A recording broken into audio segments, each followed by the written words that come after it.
Everyone, welcome to Raj economics and commerce classes. मैं हूं नीरज कुमार और आज मैं आप लोगों के बीच आ गया हूं इंडियन इकोनॉमी का नेक्स्ट वीडियो को लेकर के, जिसमें डिस्कस करने वाले हैं अबाउट एम्प्लॉयमेंट एंड अनएम्प्लॉयमेंट। ठीक है, ये फर्स्ट वीडियो है जिसमें हम लोग पढ़ेंगे basically some basic concepts related to employment and unemployment, size of workforce in India, rate of participation in India, है ना।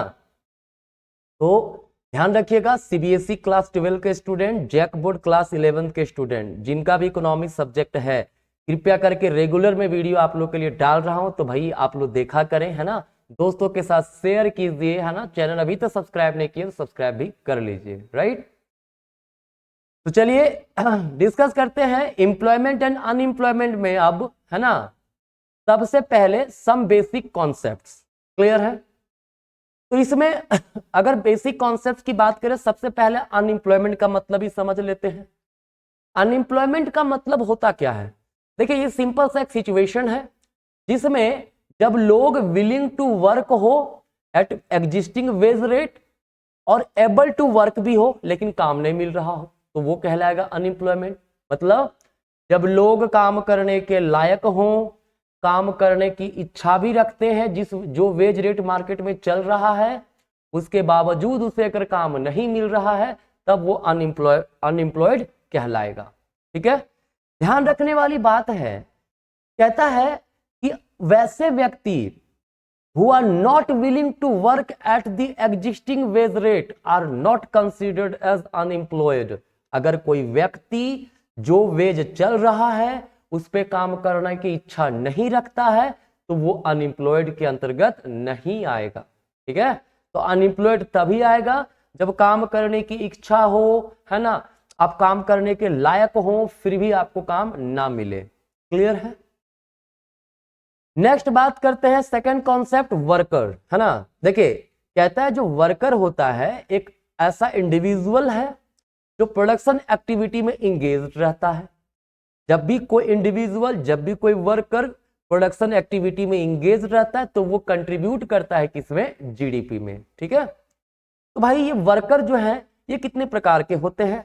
वर्कर दो प्रकार के बेसिकली होते हैं, सेल्फ एम्प्लॉयड वर्कर और हायर्ड वर्कर। जैसे सिंपल सा एग्जांपल मैं अपने कोचिंग में पढ़ा रहा हूं, ये हम सेल्फ एम्प्लॉयड वर्कर हो गए। अगर हम किसी स्कूल में जाके पढ़ाएं तो फिर वहां पे हायर्ड वर्कर बन जाएंगे, क्योंकि स्कूल हमको हायर किया है। ठीक है, जो हायर्ड वर्कर होते हैं ये भी दो प्रकार के होते हैं, कैजुअल वर्कर्स और रेगुलर वर्कर। कैजुअल वर्कर जो डेली बेसिस पे काम करते हैं, है ना, डेली वेजर होते हैं वो, है ना। जबकि रेगुलर वर्कर परमानेंट बेसिस पे काम करते हैं, है ना। तो चलिए थोड़ा डिटेल में सबके बारे में जान लेते हैं। मैंने क्या कहा? सेल्फ एम्प्लॉयड वर्कर ऐसे वर्कर होते हैं, ठीक है, जो अपने खुद के बिजनेस में इंगेज रहते हैं। जैसे फार्मर अपने लैंड पे काम कर रहा है, एक एंटरप्रेन्योर अपने खुद के फैक्ट्री में काम कर रहा है, ये सेल्फ एम्प्लॉयड वर्कर हो जाएंगे। जबकि हायर्ड वर्कर वो वर्कर होते हैं जो दूसरों के लिए काम करते हैं। जैसे स्कूल में जाकर के मैं पढ़ा रहा हूं, ठीक है, तो मैं हायर्ड वर्कर हो गया, है ना, मुझे सैलरी दी जाएगी, परमानेंट बेसिस पे मैं वहां पे काम करूंगा। ठीक है, अब हायर्ड वर्कर की अगर हम लोग देखिए, एक एग्जांपल है, ये हो गया, देखिए एक फार्मर वर्क कर रहा है अपने लैंड पे, ये हो गया सेल्फ एम्प्लॉयड वर्कर। एक कंपनी में काम कर रहे हैं लोग, ये हायर्ड वर्कर हो गए। ठीक है, अब हायर्ड वर्कर भी दो प्रकार के होते हैं, ये कैजुअल वर्कर हो सकता है, रेगुलर वर्कर हो सकता है।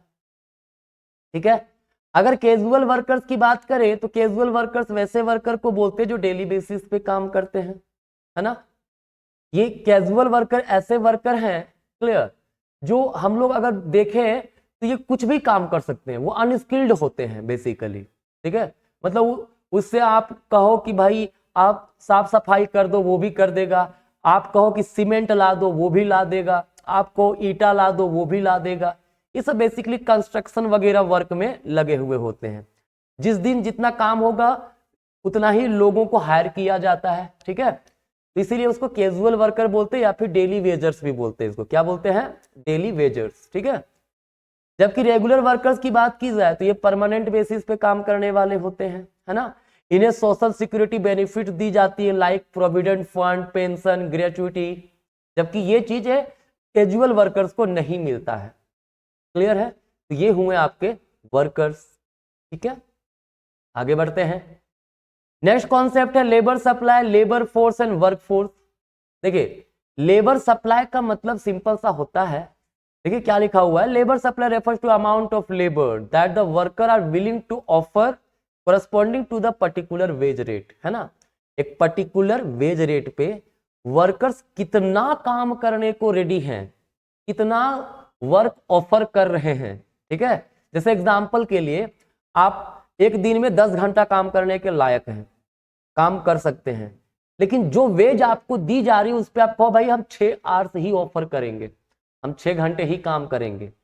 तो क्या हुआ, इसका मतलब हुआ कि लेबर का सप्लाई का मतलब नंबर ऑफ लेबर से नहीं है, जो लेबर है वो कितना वर्क देने को रेडी है।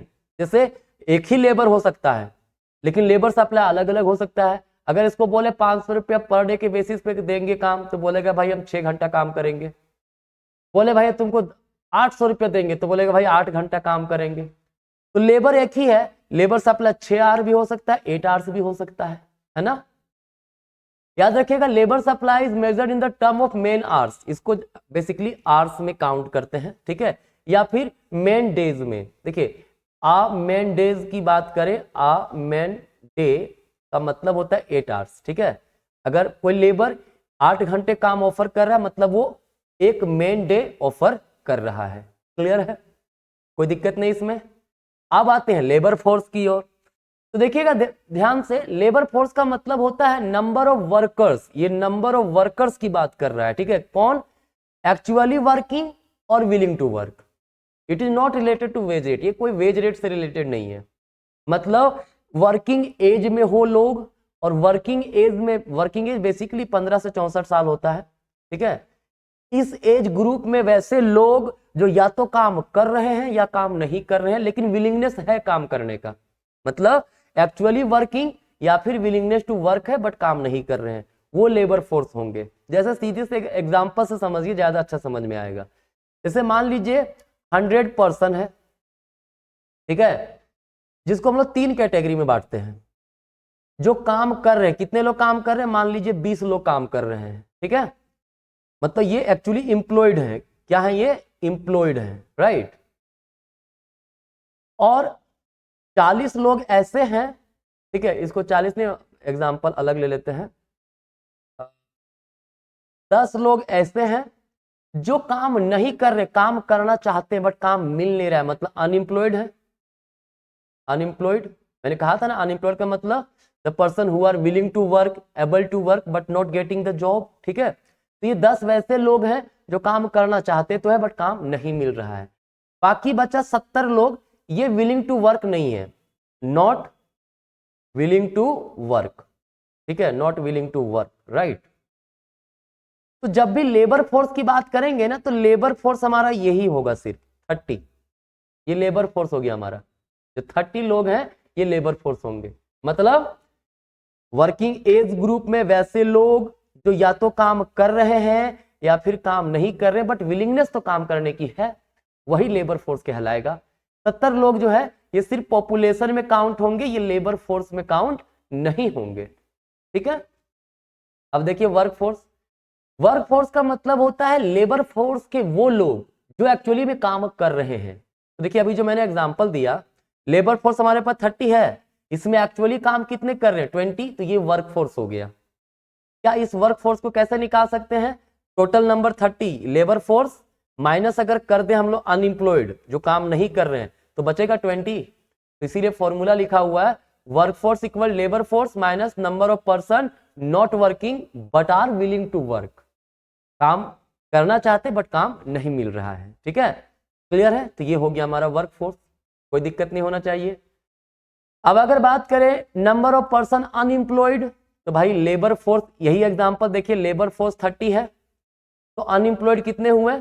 अब लेबर फोर्स में अगर वर्क फोर्स मतलब ये 20 जो एम्प्लॉयड है उसको हटा देंगे तो अनएम्प्लॉयड बचेगा कि नहीं बचेगा, बिल्कुल बचेगा। तो क्या हुआ, labour force minus work force, मतलब वर्क फोर्स बेसिकली एम्प्लॉयड लोग होते हैं। ठीक है, तो यहां से रेट ऑफ अनएम्प्लॉयमेंट भी निकाल सकते हैं, क्या, नंबर ऑफ पर्सन अनएम्प्लॉयड बटे साइज ऑफ लेबर फोर्स, ये परसेंटेज ऑफ लेबर फोर्स निकल जाएगा जो अनएम्प्लॉयड है। ठीक है, जैसे वहां उस एग्जाम्पल के अकॉर्डिंगली, इस एग्जाम्पल 10 लोग अनएम्प्लॉयड हैं, 20 लोग लेबर, 10 लोग अनएम्प्लॉयड हैं, 30 हमारा लेबर फोर्स था, इंटू 100 कर देंगे। ठीक है, क्या आएगा 100/3 क्या होगा 33.33, 33.3% लोग जो है ये अनएम्प्लॉयमेंट रेट हो गया। ठीक है, पार्टिसिपेशन रेट की बात करेंगे, मतलब जो पॉपुलेशन है उसमें कितने लोग हैं जो पार्टिसिपेट कर रहे हैं, किसमें, प्रोडक्टिव एक्टिविटी, प्रोडक्शन एक्टिविटी में, दैट मीन्स टोटल वर्कफोर्स बटा टोटल पॉपुलेशन इंटू 100 कर देंगे, तो ये निकल जाएगा हमारा पार्टिसिपेशन रेट। मतलब टोटल पॉपुलेशन में इतना ही लोग है ना पार्टिसिपेट कर रहे हैं, तो वहां से पार्टिसिपेशन रेट निकल जाएगा। क्लियर है, आगे बढ़ते हैं। Size of workforce in India, देखिए वर्कफोर्स की बात करा जाए तो ये 17-18 का डेटा है, 2017-18 का डेटा है, राइट। कहता है India is workforce nearly 40 crore of person, 40 crore लगभग वर्कफोर्स इंडिया में है। ठीक है, कहता है about 70% of workforce comprises of male workers, only 30% are female workers. जितने भी वर्कफोर्स है उसमें 70% कौन है, मेल वर्कर है, 30% फीमेल वर्कर है, मतलब फीमेल वर्कर कम है ना।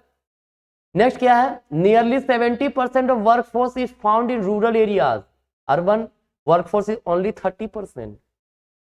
कहता है वर्कफोर्स जो है बेसिकली 70% पाया जाता है रूरल एरियाज में, 30% कहां पे, अर्बन एरियाज में। ठीक है, और क्या है भाई, कहता है जो फीमेल वर्कफोर्स है out of total in rural areas is nearly 41.8%, while it is only 35.31% in urban area. Rural area में मतलब फीमेल वर्कफोर्स ज्यादा है, अर्बन एरिया में कम है। यहां से यही कंक्लूजन निकल रहा है ना, ऐसा क्यों भाई, देखिए reason for low percentage of female workers and lower still in rural area, मतलब अर्बन एरियाज। अर्बन एरिया में लेबर फोर्स, ये वर्क फोर्स कम है, ये तो अजीब डेटा हो गया ना। लोग कहते हैं कि अर्बन एरियाज में लोग इंडिपेंडेंट होते, दे आर वर्किंग, है ना, बट देखिए यहाँ पे इंडिया का डेटा कुछ और कह रहा है। ऐसा क्यों हो रहा है, कहता है female education in India still low, अभी भी इंडिया में मेल के कंपेरेटिवली फीमेल एजुकेशन कम है, ये एक रीजन है कि फीमेल वर्कर्स कम है। कहता है among most families in urban areas जो work for women is still governed by family decision, अभी भी इतना एजुकेशन भले ही पहले से सुधरा है बट फिर भी जो अर्बन एरियाज में देखा जाता है कि जो लोग काम, जो महिलाएं हैं, विमेन हैं, वो काम करेंगी या नहीं करेंगी, ये डिपेंड करता है फैमिली डिसीजन पे। ठीक है, implying that even the available opportunity are not actually utilised, तो भाई अपॉर्चुनिटी रहे भी तो क्या ही फर्क पड़ जाता है। अगर फैमिली ने कह दिया कि नहीं भाई हमारे खानदान की बहू जॉब नहीं करते, ऐसा मूवी में सुने होंगे, ऐसा डायलॉग मार दिया गया तो वहां तो काम नहीं मिल कर पाएंगी ना फिर महिला। ठीक है, ये समस्या है वैसे, है ना। फिर कहता है higher employment among women in rural area due to presence of poverty. Rural area में क्यों है हायर एम्प्लॉयमेंट, क्योंकि वहां पॉवर्टी बहुत ज्यादा है। जितने फैमिली मेंबर है हर लोग कोशिश करते चलो हम भी काम करते हैं आप भी काम करो, इससे पॉवर्टी के सर्कल से निकला जा सके, बाहर निकल सके। ठीक है, लेकिन देखा जाता है कि जो female workers in rural areas हैं वो क्या करते हैं भाई, काफी लो पेड जॉब में इंगेज हैं, वो बहुत अच्छा इनकम उन्हें नहीं मिलता है। ठीक है, आगे बात करें अब rate of participation in India की। पार्टिसिपेशन रेट मतलब जो पॉपुलेशन है उसमें पार्टिसिपेशन कितना कर रहा है, तो कहता है rate of participation for urban area, urban area का पार्टिसिपेशन 33.9% है, मतलब वर्क फोर्स जो है टोटल पॉपुलेशन में 33.9% पार्टिसिपेशन रेट है। तो rate of participation for rural area is about 35%। ठीक है, रूरल एरिया में जो टोटल पॉपुलेशन का 35% रूरल एरिया से पार्टिसिपेशन है। ठीक है, कहता है अर्बन एरिया में रेट ऑफ पार्टिसिपेशन जो है अबाउट 53% फॉर मेन और 14.2% फॉर वीमेन है, मतलब वीमेन का हालत काफी खराब। ठीक है, in rural areas rate of participation is about 51.7% for main और 17.5 फॉर वीमेन, है ना। यहाँ पर भी कम है, लेकिन रूरल एरिया में अर्बन एरिया से ज्यादा पार्टिसिपेशन है। मैंने बताया था वर्कफोर्स ज्यादा होने का रीजन। फिर कहता है ओवरऑल रेट ऑफ पार्टिसिपेशन जो कंट्री में है वो लगभग 34.7% है। ठीक है, कहता है this fact offer following observation, ये सब जो फैक्ट है क्या बताता है, हाई डिपेंडेंसी रेशियो, पार्टिसिपेशन कम कर, मान लीजिए 100 पॉपुलेशन है, वर्कफोर्स 20 है, इंटू 100 मतलब 20% अगर पार्टिसिपेशन रेट है तो 80% तो डिपेंडेंसी है ना। तो ये अच्छी बात तो नहीं है। देखिए पार्टिसिपेशन रेट मात्र 34.7% है, जो क्या बताता है लगभग 65% के आसपास डिपेंडेंट पॉपुलेशन है, यहाँ पे डिपेंड करता है उन लोगों पे। High rate of participation but low of productivity in rural area, rural area में पार्टिसिपेशन रेट तो ज्यादा है लेकिन प्रोडक्टिविटी कम है।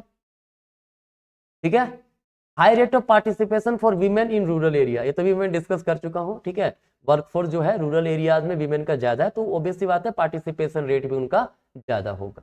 ठीक है, यहां तक मुझे उम्मीद है कोई प्रॉब्लम आपको नहीं हुआ होगा, है ना। तो ये हमारा फर्स्ट पार्ट था एम्प्लॉयमेंट एंड अनएम्प्लॉयमेंट का। सेकंड पार्ट नेक्स्ट डे आएगा। ठीक है, कृपया करके वीडियो पूरा देखा करें और शेयर कीजिए लोगों तक, है ना। तो आज कहीं तक, मिलते हैं नेक्स्ट क्लास में, धन्यवाद।